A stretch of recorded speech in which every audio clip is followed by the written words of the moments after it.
దేవుని ప్రత్యక్షత అనే కార్యక్రమాన్ని వీక్షిస్తున్న దేవుని పిల్లలైన మీ అందరికీ నా హృదయపూర్వక వందనాలు. ఇప్పుడు రెవరెండ్ డాక్టర్ పాల్రాజ్ గారిచే అందించబడుతున్న వర్తమానమును వీక్షించి ఆశీర్వాదములు పొందుకోవాలని కోరుకుంటున్నాను. ఈ కార్యక్రమాన్ని ప్రతివారం మీరు వీక్షించి ఆత్మీయ మేలులను పొందుకోవాలని కోరుకుంటున్నాను.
ప్రభునందు ప్రియమైన దేవుని ప్రత్యక్షత అనేటువంటి కార్యక్రమాన్ని చూస్తున్నటువంటి దైవ పిల్లలారా, మీ అందరికీ ప్రభువైన యేసుక్రీస్తు శుభనామంలో ప్రత్యేకంగా వందనాలు తెలియజేస్తూ ఉన్నాం.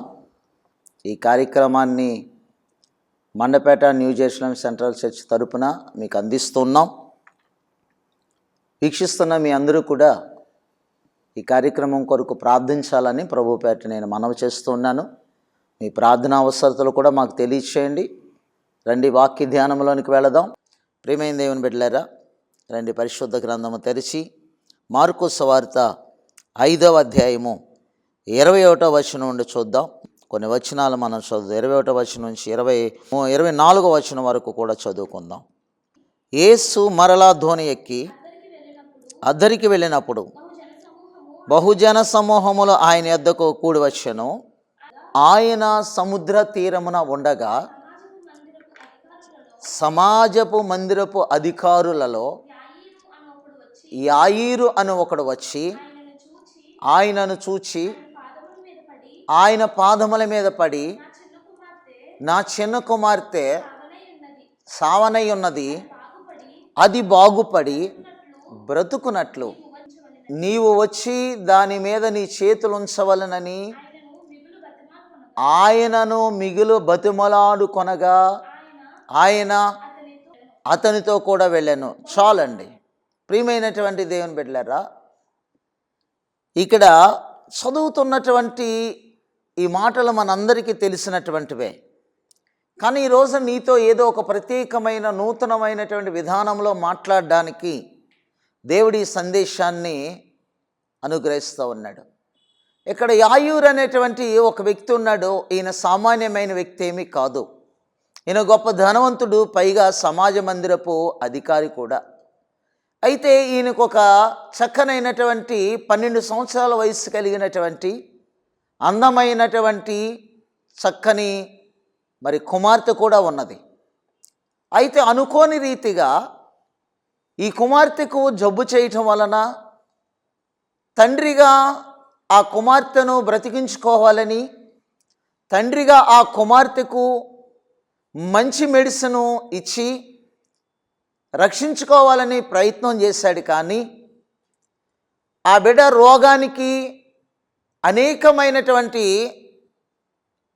వైద్యము సాయశక్తిలా అతడు అందించాడు. కానీ చివరకు ఆ బిడ్డ రోజు రోజుకి కూడా ఆ మంచము మీద ఉండి దిగజారిపోతున్న పరిస్థితుల్లో, ఆ మంచం మీద ఉండి బలహీనమైన పరిస్థితుల్లో యాయీరు లేక యాయీరు కుటుంబీకులు కూడా, యాయీరు యొక్క భార్య కూడా దిగాలుతో ఉంటా ఉంది. ఒకవేళ యాయీరు కుమార్తె, డాడీ నేను బాగుపడతానంటావా, డాడీ నేను బ్రతుకుతానంటావా, డాడీ నా ఫ్రెండ్స్తో పాటు నేను స్కూల్కి వెళ్ళగలుగుతానంటావా, డాడీ ఈ మంచం మీద నుంచి నేను లేవగలుగుతానంటావా అని డాడీతోనూ మమ్మీతోనూ మాట్లాడుతూ ఉన్నప్పుడు రోజు రోజుకి ఆ బిడ్డ యొక్క ఆరోగ్యము క్షీణిస్తూ ఉంటే తల్లిదండ్రుల వేదన ఎంత ఉంటుందో తల్లిదండ్రులుగా మనకు బాగా తెలుసు ప్రియులారా. అలాంటి సందర్భంలో యాయీరు యొక్క కుమార్తె రోజు రోజుకి ఆరోగ్యము క్షీణించడంతో మంచం మీద ఉన్నటువంటి కుమార్తెను చూసి తల్లిదండ్రులు కుటుంబీకులు ఏడుస్తూ ఉంటే ఆ యొక్క చిన్న కుమార్తె అయినటువంటి యాయీరు యొక్క కుమార్తె కూడా నేను చనిపోతానేమో అని దిగులుతో ఉంది. అలాంటి సందర్భంలో యేసు ఆ ప్రాంతానికి వస్తున్నాడని యాయీరు విన్నప్పుడు యాయీరు తన ఇంటి నుండి ప్రయాణమై యేసు దగ్గరికి పరిగెత్తుకుని వెళ్ళాడు ప్రియులారా. ఈ యాయీరు అనబడినటువంటి వాడు మంచి ధనికుడు. కానీ తన ధనము ఏమాత్రము కూడా ఆ బిడ్డ వైద్యము లేక ఆ బిడ్డ ఆరోగ్యము పొందుకోవడానికి సహాయపడలేదు.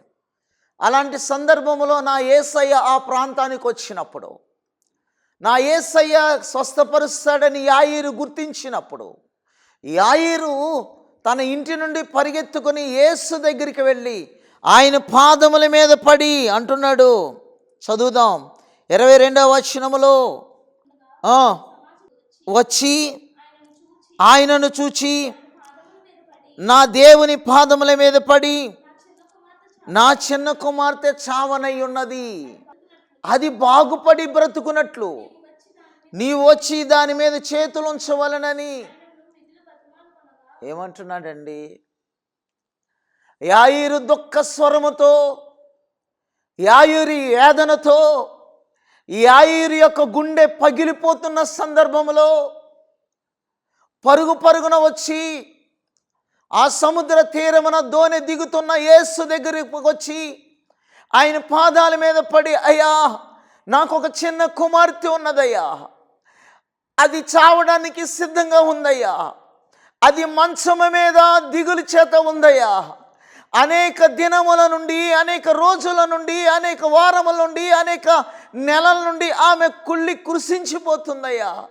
ఆ బిడ్డ బలహీనత చూచి మేము కూడా దుఃఖంతో ఉన్నామయ్యా, నా కుమార్తె బ్రతకాలయ్యా, నీవు వచ్చి నా యొక్క కుమార్తె మీద చేతులు ఉంచాలని యాయీరట యేసయ్యను మిగులు బ్రతిమలాడు కొనగా యేసయ్య యాయీరుతో కూడా ఇంటికి వెళ్ళాడు ప్రియులారా.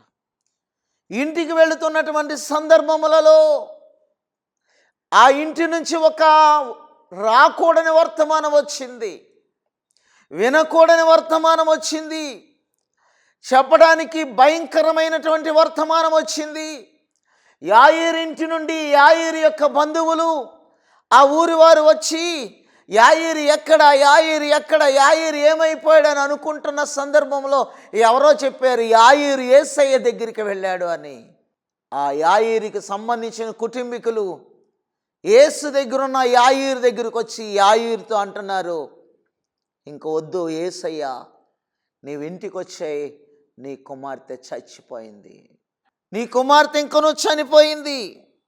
ప్రియులరా, ఆయన మాట్లాడుతుండగా ఈ కబురు వచ్చింది ప్రియులరా. ఆయన ఇంకనూ మాట్లాడుచుండగా 35వ వచనం, సమాజ మందిరపు అధికారి ఇంట నుండి కొందరు వచ్చి నీ కుమార్తె చనిపోయింది, నీవెందుకు ఇంకా బాధకుని శ్రమ పెడతావు, నువ్వెందుకు యేసు ప్రభు దగ్గర ఇంకా ఉంటావు, నీ కుమార్తె ఆల్రెడీ షీ ఈజ్ డెడ్, ఆమె చనిపోయింది. నీ కుమార్తె చనిపోయింది కాబట్టి నువ్వు యేసుని విడిచిపెట్టి ఇంటికి రా, నువ్వు యేసుని విడిచిపెట్టి జరగవలసిన కార్యక్రమాలు చూడాలి, నువ్వు యేసుని విడిచిపెట్టి మాతో కూడా రా అంటే ఆ మాట యేసయ్య విన్నాడు. ఎవరిని విడిచిపెట్టి రమ్మంటున్నారు వచ్చిన వాళ్ళు? యేసుని విడిచిపెట్టి రమ్మంటున్నారు. రమ్మంటున్న ప్రజలకి యేసు యొక్క శక్తి కలిగిన కార్యం ఏమిటో తెలియదు ప్రియులారా. రమ్మంటున్న ప్రజలకి యేసు స్వస్థపరుస్తాడన్న విషయమో తెలియదు. రమ్మంటున్న ప్రజలకి యేసు యొక్క అద్భుతమైన కార్యము తెలియదు. ఆ సందర్భంలో కుదేలైపోతున్నటువంటి తండ్రి అయిన యాయీరుతో దేవుడు మాట్లాడుతున్నాడు. కృంగిపోతున్నటువంటి యాయీరుతో దేవుడు మాట్లాడుతున్నాడు. భయపడకుము, నమ్మిక మాత్రం ఉంచుము. దేవుడేమంటున్నాడో తెలుసా? యాయీరుతో, దుఃఖము తెచ్చుకుంటున్న యాయీరుతో, కన్నీరు కారుస్తున్న యాయీరుతో, వేదనతో నింపబడిన యాయీరుతో యేసు ఒక అద్భుతమైన మాట మాట్లాడుతున్నాడు. ఏమిటా మాట? ఏమిటా మాట? లక్ష్య పెట్టద్దు వాళ్ళ మాటలు. నువ్వు భయపడకము. Don't fear, don't fear. నువ్వు భయపడద్దు, నువ్వు భయపడద్దు. నమ్మిక మాత్రం ఉంచు. ఈ రోజున నీ కుటుంబంలో అద్భుతం జరగబోతుంది అని చెప్పినప్పుడట యాయీరు దేవుని మాటను పట్టుకున్నాడు. యాయీరు నమ్మకాన్ని తెచ్చుకున్నాడు. ప్రియులారా, వచ్చిన వాళ్ళైతే యేసు ప్రభు ఇంకా అవసరం లేదు. నీ కుమార్తె చనిపోయింది, జరగవలసిన పనులు ఎన్నో ఉన్నాయి. యాయీరు వచ్చింది ఎందుకు? తన కుమార్తెను బ్రతికించుకోవడానికి. యాయీరు వచ్చింది ఎందుకు? తన కుమార్తె ఒక ముఖములో ఆనందము చూడడానికి. యాయీరు వచ్చింది ఎందుకు? తన కుమార్తె మరణమైపోతున్న మంచం మీద నుండి లేపబడడానికి. యాయీరు వచ్చింది ఎందుకు? యేసు యొక్క పాదాలు యాయీరు ఇంటిలోనికి ప్రవేశించడానికి వచ్చాయి. కానీ వచ్చిన ప్రజలు అంటున్నారు కదా, యేసయ్య ఇంకా అవసరం లేదు. ఒకవేళ నీ జీవితంలో నీ కలిగిన శ్రమను బట్టి యేసయ్య ఎందుకులే, ఇంకా ఆయన ఏ కార్యం చేశాడు అని అనుకుంటున్నారేమో. ప్రియమైన దేవుని బిడ్డలారా, వారి మాటను వినొద్దు. కానీ ప్రభు అంటున్నాడు, నీతో ఎవరు చెప్తున్నారో నీ ఇంటి వారి మాట వినొద్దు, నమ్మిక మాత్రం ఉంచుమని చెప్పినప్పుడు యాయీరు నమ్మిక మాత్రం ఉంచాడు. యేసయ్యను తన ఇంటికి తీసుకుని వెళ్ళాడు. ప్రియులారా, యేసుతో పాటు ఉన్నటువంటి యాకోబు, యోహాను, ఆ పేతురు కూడా వారు వెళుతూ ఉన్నారు. ప్రియులారా, యాయీరు ఇంటికి వెళుతున్నప్పుడు అక్కడ జరుగుతున్న సిచ్యువేషన్ ఏమిటంటే, యాయీరు కుమార్తె చనిపోయింది, ఇంటి లోపల ఉంది. ఇంటి బయట మాత్రము టెంటలు వేసేవాళ్ళు టెంటలు వేస్తున్నారు, భోజనాలు వండుతున్నారు. ఇదిగో కబుర్లు పంపించేవాళ్ళు ఆ యొక్క యాయీరు కుమార్తె చనిపోయిందని తన యొక్క యాయీరు యొక్క కుటుంబీకులందరికీ కూడా కబుర్లు వెళ్ళిపోతూ ఉన్నాయి. పాడి కట్టేవాళ్ళు పాడి కడుతూ ఉన్నారు, ఏడ్చేవాళ్ళు ఏడుస్తూ ఉన్నారు. ఇల్లంతా గొల్లుగా ఉంది, రోడ్లంతా కూడా జనము చెప్పుకుంటున్నారు, అయ్యో సమాజ మందిరపు అధికారి యొక్క కుమార్తె, ఒక్కగానొక్క కుమార్తె, యాయీరు గారి యొక్క కుమార్తె చనిపోయింది. అయ్యో చనిపోయిందా? ఎప్పుడు చనిపోయింది? ఇప్పుడే. పాపం ఎన్నో నెలల నుంచి ఆ బిడ్డ మంచం మీద జీవితాన్ని కొనసాగిస్తోంది. అయ్యో ఆ బిడ్డ చనిపోయిందా? ఆ డాడీ ఇంకా కోలుకోలేడు, ఆ మమ్మీ ఇంకా కోలుకోలేదు. ఇక ఉన్న ఒక్కగానో ఒక కుమార్తె చనిపోతే వాళ్ళ జీవితాలు ముగిసిపోయినట్లే అని ప్రజలు పలు రకాలుగా మాట్లాడుకుంటూ ఉంటే యేసయ్యతో యాయీరు వస్తూ ఉన్నాడు. యాయీరు కూడా ఆ మాటలు వింటున్నాడు, యేసయ్య కూడా ఆ మాటలు వింటున్నాడు. కొంతమంది అనుకోవచ్చు, యేసు ఇప్పుడు వచ్చి ఏం చేయగలడు అని. యేసు ఆ బిడ్డ చనిపోయిన తర్వాత వస్తే ప్రయోజనం ఏముంది? వాళ్ళ కళ్ళనీళ్ళు తొడవడానికి తప్ప మరొక విధంగా ప్రయోజనం ఏమీ లేదనుకుని ఉండొచ్చు. కానీ యేసయ్య వచ్చేసరికి అక్కడ జరుగుతున్నటువంటి విధానం అంతా గమనిస్తే, ప్రియులారా, అనేక మంది అనేక రకాలైన పనులు చేస్తూ ఉన్నారు. ఏమిటా పనులు? ఆ బిడ్డను ఆ ఇంటి నుండి ఆ శ్మశాన వాటికకు తీసుకుని వెళ్ళడానికి కావలసిన పనులు, ఆ బిడ్డను ఆ ఇంటి నుంచి ఇదిగో ఆ యొక్క ఊరి వెలుపల ఉన్నటువంటి, ఊరికి ఉత్తరాన ఉన్నటువంటి ఆ యొక్క స్థలానికి తీసుకుని వెళ్ళడానికి ప్రయత్నం చేస్తున్నారు. కానీ యేసు ఎందుకు వస్తున్నాడో తెలుసా? ఆ ఇంటిలో ఉన్న మరణాన్ని దూరం చేయడానికి వస్తున్నాడు. దేవునికి స్తోత్రం కలుగునుగాక. నా ప్రియమైన దేవుని బిడ్డ, ఈ రోజున వర్తమానం వింటున్నటువంటి బిడ్డ, ఒకవేళ నీ జీవితంలో ఎలాంటి అనుభవంలో నీవు ఉన్నావేమో నాకు తెలీదు. ఒకవేళ నీ జీవితంలో ఒకవేళ నీ కుమార్తె నీ కుమారుడు మంచం మీద ఉండి వేదనతో ఉన్నాడేమో నాకు తెలీదు. ఒకవేళ నీవే మంచం మీద ఉండి దుఃఖపడుతున్నావేమో తెలీదు. ఒకవేళ నీ యజమానుడు మంచం మీద ఉండి దుఃఖపడుతున్నాడేమో తెలీదు. నా వ్యాధి తగ్గిపోతుందా?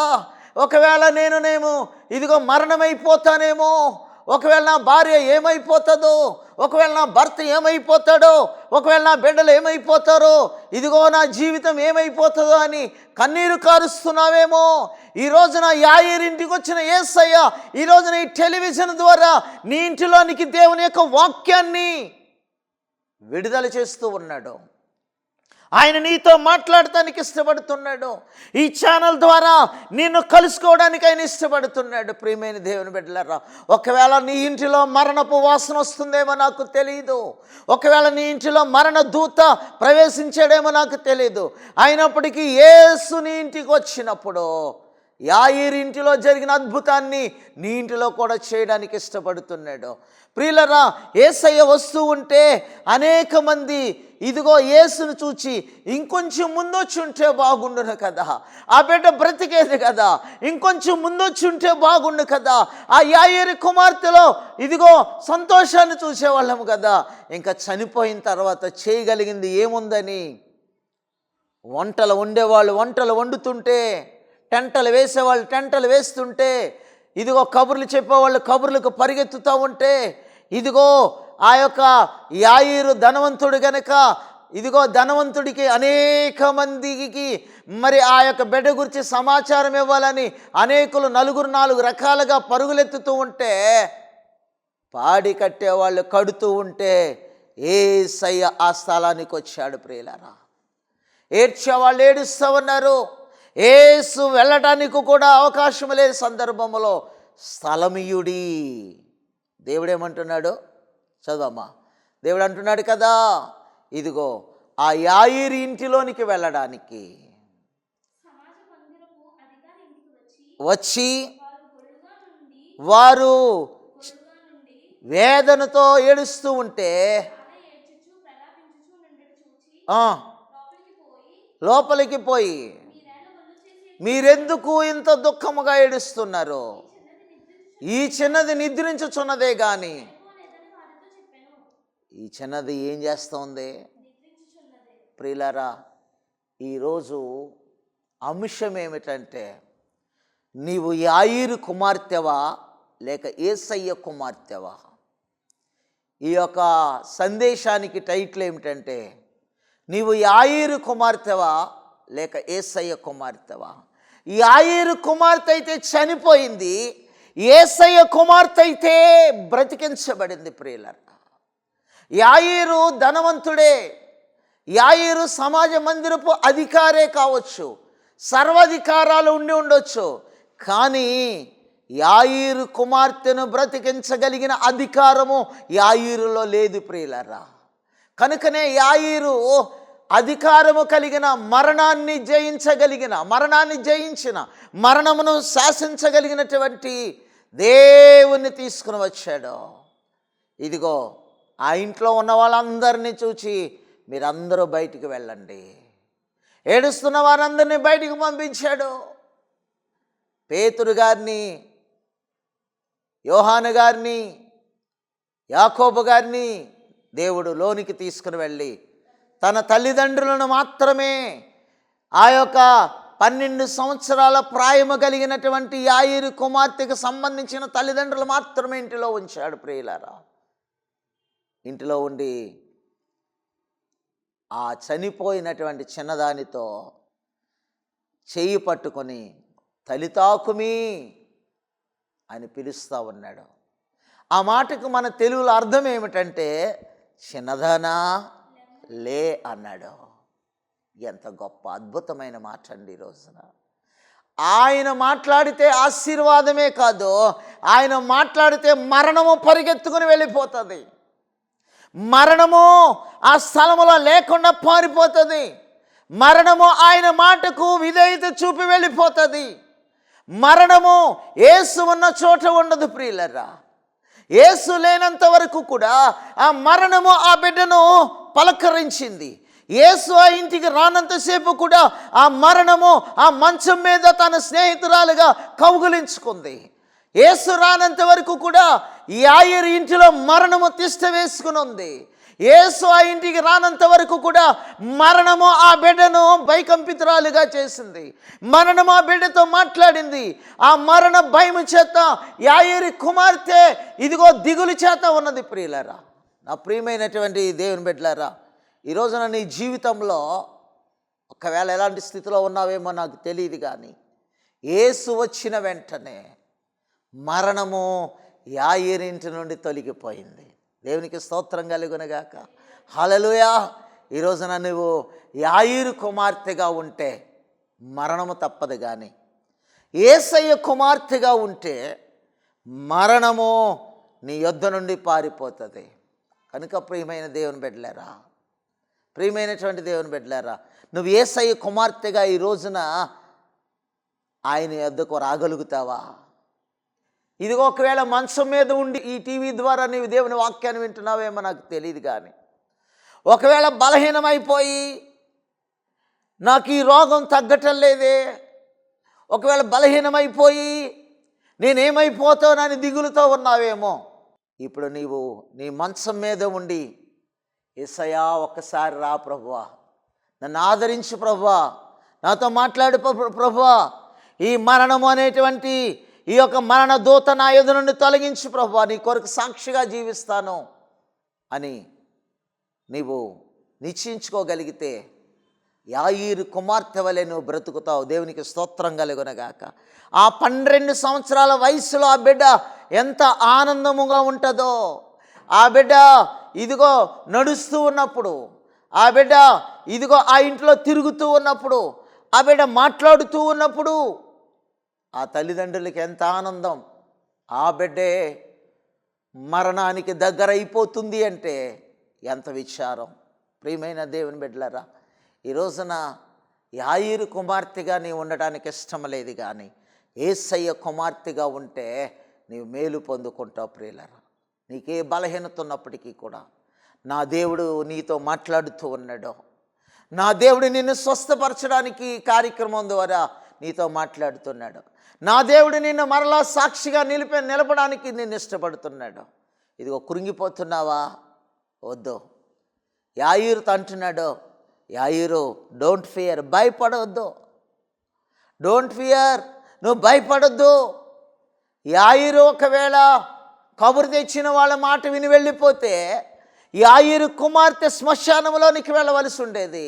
కానీ యేసయ్య మాట విన్నాడు కనుక, వాళ్ళంతగా చెప్పినప్పటికీ కూడా వాళ్ళ మాట లక్ష్య పెట్టలేదు కనుక యేసయ్యను తన ఇంటికి తీసుకుని వెళ్ళాడు కనుక ఆ ఇంటిలో ఉన్న మరణము యేసయ్య మాటకు పారిపోయింది. ప్రియ దేవుని బిడ్డలారా, నా ప్రియమైన దేవుని బిడ్డలారా, ఈరోజు నీ జీవితంలో మరణములోనికి వెళ్ళడానికి ఒకవేళ నిన్ను మరణము ప్రోత్సహిస్తుందేమో, మరణము నిన్ను పలకరిస్తుందేమో, మరణము నిన్ను శాసిస్తుందేమో, మరణము నిన్ను కౌగిలించుకుంటుందేమో, ఒకవేళ కౌగిలించుకున్నదేమో, అయినప్పటికీ కూడా యేసు మాట నీవు వినగలిగితే మరణము నుండి నీకు జయము దేవుడిస్తాడు.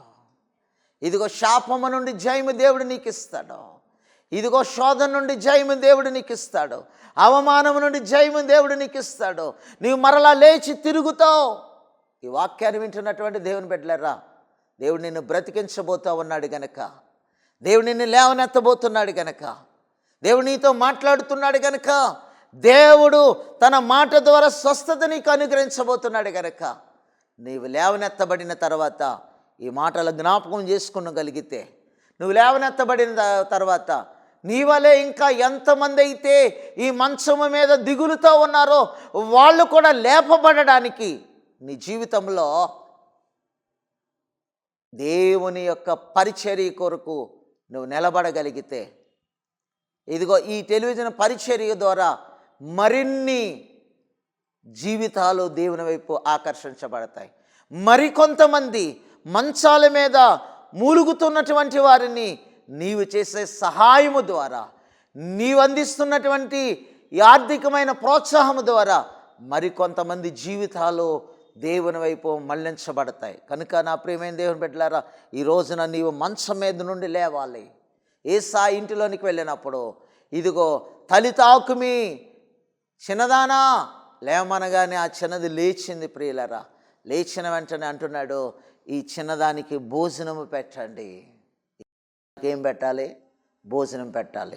ఈ రోజున ప్రియమైనటువంటి దేవుని పిల్లలారా, నువ్వు ఆత్మీయమైన భోజనము తింటున్నావా? ఆత్మీయమైన భోజనాన్ని నువ్వు భుజించగలిగితే నువ్వు బ్రతుకుతావు. ప్రియులారా, బ్రతకగలిగిన వానికి ఆత్మీయమైన భోజనం కావాలి. దేవుడు నిన్ను బ్రతికించడానికి ఇష్టపడుతున్నాడు.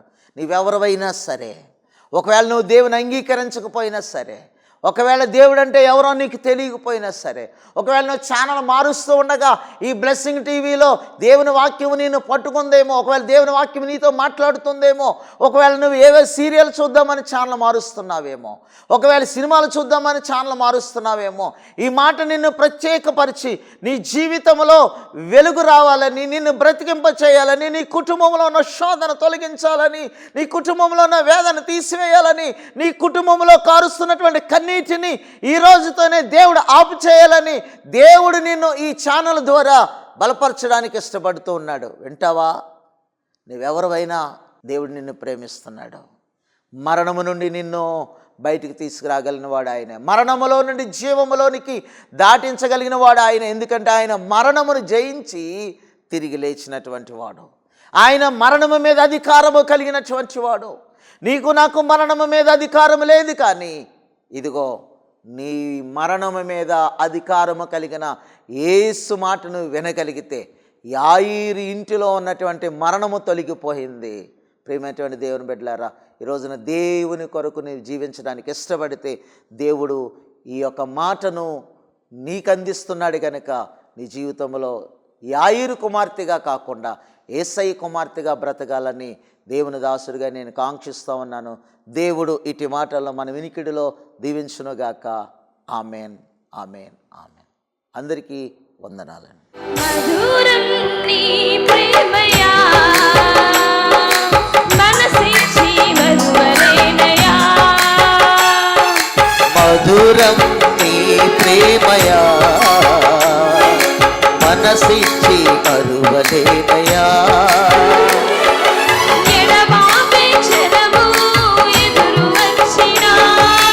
ఎడబాపే క్షణము ఎదురు వచ్చిన నీ కోసం మరణమే విన్నా. మధురం నీ ప్రేమయా, మనసిచ్చి మరువలేనయా. మధురం నీ ప్రేమయా, మనసిచ్చి మరువలేనయా. మా చిరునామా రెవరెండ్ డాక్టర్ కేజేఆర్ పాల్రాజ్ గారు, new Jerusalem central church, Saidilpeta, Mendapeta. Doctor B R Ambedkar, Konaseema district, Andhra Pradesh. మా సెల్ నంబర్స్ 9676497742 మరియు 9618277996.